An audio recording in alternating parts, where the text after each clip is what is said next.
Welcome to Edu Learning Point. Edu Learning Point channel में मैं श्रवण कुमार आप सभी दोस्तों का स्वागत करता हूं।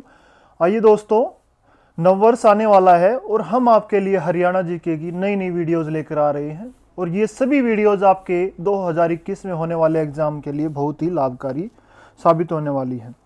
तो आप सभी दोस्तों ने जो अपनी तैयारी है वो पूरी कर ली होगी और कुछ की तैयारियाँ चल भी रही हैं। तो हम आपके लिए मंगल कामना करते हैं कि नव वर्ष आपके लिए अच्छी सी जॉब लेकर आए। तो अगर आप हमारे चैनल से नए जुड़े हैं तो हमारे चैनल को सब्सक्राइब करना बिल्कुल ना भूलें और बेल आइकन ज़रूर प्रेस करें, जिससे हमारी आगे आने वाली वीडियो की नोटिफिकेशन आपको तुरंत मिल सके।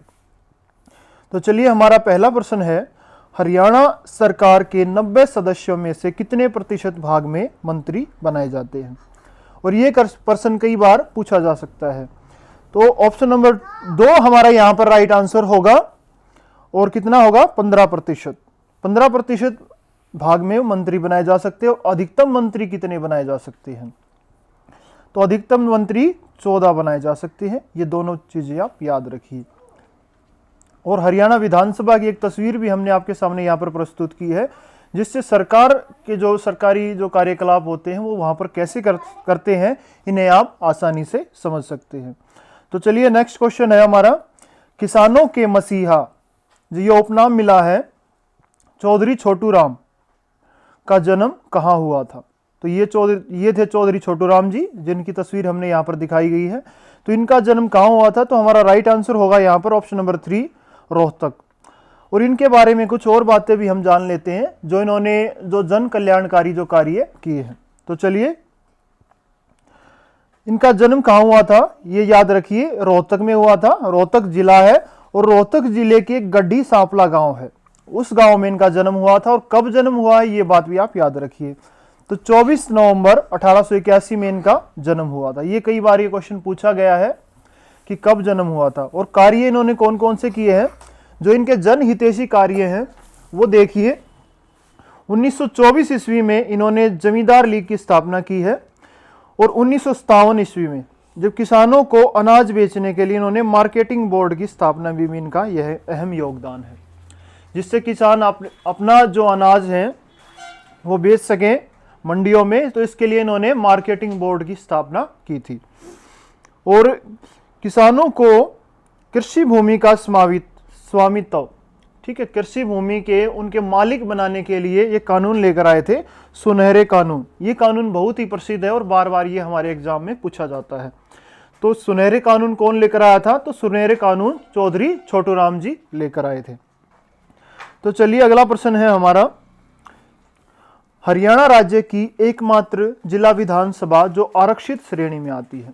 जो जिला विधानसभा है जो आरक्षित श्रेणी में आती है, अनुसूचित जाति और जनजाति की कुछ सीटें हैं हरियाणा में, जो 17 सीटें हैं, ये बात आप याद रखिए। 17 सीटें हैं वो आरक्षित विधानसभा में आती हैं। और जो लोकसभा के लिए 2 सीटें हैं, वो लोकसभा वाली है अम्बाला और सिरसा। और विधानसभा की 17 सीटें हैं। ये 2 बात भी आप याद रखिए। तो कौन सी सीट है वो? तो हमारा ऑप्शन नंबर 3 यहाँ पर राइट आंसर होगा, झज्जर। तो चलिए, अगले प्रश्न में चलते हैं। महात्मा गांधी किस हरियाणवी को पंजाबी देशभक्त राजकुमार कहकर बुलाते थे? तो हमारा यहां पर जो राइट आंसर होगा वो होगा ऑप्शन नंबर 2, लाला दुनीचंद। लाला दुनीचंद को जो महात्मा गांधी पंजाबी देशभक्त राजकुमार कहकर बुलाते थे। और ये उपनाम उन्हें किस लिए दिया गया था, ये बात भी आप याद रखिए। राष्ट्रीय आंदोलन में उनकी जो भूमिका थी, ठीक है, उन्होंने जो राष्ट्रीय आंदोलन में बढ़ चढ़कर जो उन्होंने भाग लिया था, तो उसके लिए उन्हें यह उपनाम महात्मा गांधी ने दिया था। तो चलिए, अगला प्रश्न है हमारा, निम्न में से हरियाणा में यूनियनिस्ट पार्टी के प्रमुख नेता थे? तो हमारा जो राइट आंसर होगा वो होगा चौधरी छोटू राम। चौधरी छोटू राम यूनियनिस्ट पार्टी के प्रमुख नेता थे। और जब तक छोटू राम जी इस पार्टी में थे, ये पार्टी अनेक जो चुनाव है जो पंजाब विधानसभा के वो जीतती आई थी। और उनके छोटू राम के निधन के पश्चात ही इस जो पार्टी का जो वर्चस्व है वो समाप्त होता चला गया था। तो जितनी जो बड़ी जो छवि है छोटू राम जी की, उससे आप ये समझ सकते हैं। तो चलिए, अगला प्रश्न है, हरियाणा में सनातन धर्म समाज के आंदोलन के जनक थे? तो राइट आंसर हमारा होगा ऑप्शन नंबर 2, पंडित दीनदयाल शर्मा वाचस्पति। तो इन्होंने जो सनातन धर्म समाज है ये कहाँ पर इसकी जो शुरुआत की थी, कहाँ पर इसकी स्थापना की थी, तो ये झज्जर में स्थापना की थी इसकी 1886 में। ये बात भी आप याद रखिएगा। तो चलिए अगला प्रश्न है हमारा, प्रथम विश्व युद्ध के दौरान हरियाणा में अंग्रेजी सेना में सैनिकों की भर्ती का विरोध किसने किया था? जब बहुत सारे जो देशद्रोही व्यक्ति हैं जो लोगों को उकसा रहे थे कि आप अंग्रेजी सेना में भर्ती हो जाइए, वहाँ पर आपको बहुत अच्छा आपके साथ व्यवहार किया जाएगा, तो उस समय पर हरियाणा में अंग्रेजी सेना में जो सैनिकों की भर्ती का विरोध किसने किया था? तो राइट आंसर हमारा यहाँ पर होगा, देखिए ऑप्शन नंबर 1, नेकीराम शर्मा। तो अगला क्वेश्चन है हमारा, असहयोग आंदोलन के समर्थन में हरियाणा में पहली राजनीतिक सभा कहां पर हुई थी? तो हमारा जो राइट आंसर होगा वो देखिए ऑप्शन नंबर 3 हमारा यहाँ पर राइट आंसर है, पानीपत में हुई थी। और इसके जो अध्यक्ष थे, ये बात भी आप याद रखिए, इसके अध्यक्ष थे लाला लाजपत राय उस समय पर। और कब हुई थी? ये हुई थी अक्टूबर 1920 ईस्वी में। ये सभी तीनों बातें आप याद रखिएगा। तो चलिए अगला प्रश्न है हमारा, असहयोग आंदोलन में के दौरान किस सभा में महात्मा गांधी शामिल हुए थे? हरियाणा में जब असहयोग आंदोलन चल रहा था तो कौन सी सभा में जो महात्मा गांधी यहाँ पर शामिल हुए थे? ये क्वेश्चन बार बार पूछा गया है। तो चलिए जो राइट आंसर है हमारा ये है ऑप्शन नंबर 2, भिवानी में एक सभा थी, उस सभा में महात्मा गांधी जी शामिल हुए थे। और कब हुई थी वो हुई थी 22 अक्टूबर 1920 को। और उस समय पर जो इसके अध्यक्ष थे वो थे बाबू मुरलीधर। और इसमें महात्मा गांधी के साथ साथ मौलाना आजाद और देवदास गांधी ये भी इसमें शामिल हुए थे। ये बातें आप याद रखिएगा। तो चलिए अगला प्रश्न है, हरियाणा में चौधरी छोटूराम ने किस मुद्दे का विरोध करते हुए कांग्रेस पार्टी छोड़ दी थी? जो चौधरी छोटूराम जी थे वो यूनियनिस्ट पार्टी के नेता थे और उन्होंने बाद में वो पार्टी ज्वाइन की थी, पहले वो कांग्रेस पार्टी में शामिल थे।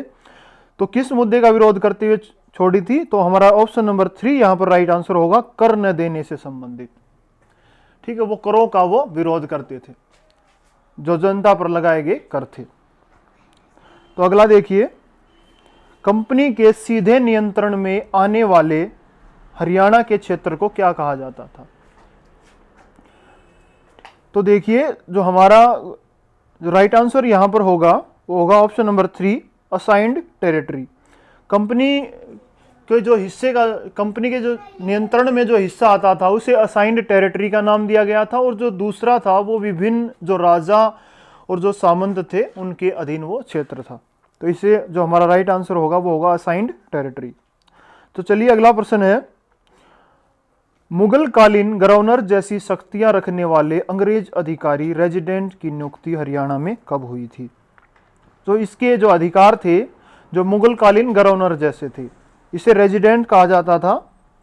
ये भी आप याद रखिए। तो इसकी नियुक्ति कब हुई थी? तो ऑप्शन नंबर 4 हमारा यहाँ पर राइट आंसर होगा 1819 ईस्वी में। तो चलिए अगला प्रश्न है हमारा, इसमें हम आपके लिए एक इमेज भी लेकर आए हैं। हरियाणा के जो लोकप्रिय नेता हैं चौधरी देवीलाल जी, भारत के उप प्रधानमंत्री कब बने थे? तो हरियाणा के एकमात्र नेता थे जो भारत के उप प्रधानमंत्री बने थे। तो ये कब बने थे? तो हमारा जो राइट आंसर होगा ऑप्शन नंबर 2, 1989 ईस्वी में ये उप प्रधानमंत्री बने थे। और इनका एक उपनाम है जो लोकप्रिय नेता को दिया गया है, ताऊ देवीलाल। इन्हें हरियाणा में ताऊ देवीलाल के नाम से भी जाना जाता था। ये लोगों के मन में इनके प्रति सम्मान था। तो चलिए अगला प्रश्न है, हरियाणा में उर्दू साप्ताहिक जाट गजट, ये क्वेश्चन कई बार पूछा गया है, का प्रकाशन किसने किया था? तो हमारा जो राइट आंसर होगा वो होगा ऑप्शन नंबर 3, छोटूराम। चौधरी छोटूराम जी ने जाट गजट का प्रकाशन किया था। और कहां से किया था और कब किया था ये बात भी आप याद रखिए। 1916 ईस्वी में रोहतक से इसका प्रकाशित किया गया था, इसका प्रकाशन किया गया था जाट गजट का, और उर्दू भाषा में ये छपता था। तो चलिए क्वेश्चन हमारा, 1857 के विद्रोह में हरियाणा में कौन सी रियासत ने अंग्रेजों का साथ दिया था? तो हमारा जो राइट आंसर होगा वो होगा ऑप्शन नंबर 4, उपरोक्त सभी। तो लोहारू, पटौदी और दुजाना, ये तीनों रियासतें ऐसी थी जिन्होंने अपना वर्चस्व बचाने के लिए स्वतंत्रता संग्राम में अंग्रेजी शासन का साथ दिया था और विद्रोह को कुचलने में उन्होंने सहायता की थी। तो चलिए अगला प्रश्न है हमारा, हरियाणा में सर्वप्रथम आर्य समाज की शाखा खोली गई। तो हमारा जो राइट आंसर होगा वो होगा ऑप्शन नंबर 1, रोहतक और करनाल। रोहतक और करनाल में शाखा खोली गई थी और कब खोली थी ये भी आप याद रखिए, 1883 ईस्वी में ये शाखाएं खोली गई थी। अगला देखिए, हरियाणा स्वामी दयानंद जी ने रेवाड़ी का दौरा कब किया था। तो स्वामी दयानंद जी जब रेवाड़ी आए थे तो ऑप्शन नंबर 3 हमारा यहां पर राइट आंसर होगा 1880 में। तो अगला क्वेश्चन है हमारा, सत्यार्थ प्रकाश की कौन सी कथा से हरियाणा के लोग प्रभावित है। यह क्वेश्चन भी कई बार पूछा गया है। तो हमारा जो राइट आंसर होगा वो होगा ऑप्शन नंबर 3, जाट कथा। सत्यार्थ प्रकाश में जो जाट कथा से हरियाणा के लोग प्रभावित थे। अगला प्रश्न देखिए, ईस्ट इंडिया कंपनी की सेना में एनफील्ड राइफल से पहले किस राइफल का प्रयोग होता था। तो हमारा जो राइट आंसर होगा वो होगा option number 2, brown base. Enfield rifle से पहले ब्राउन बेस राइफल का प्रयोग किया जाता था। चलिए अगला क्वेश्चन है, डिप्टी कमिश्नर फोर्सिथ के अनुसार उत्तरी भारत में फांसी पर चढ़ने वाला पहला व्यक्ति था।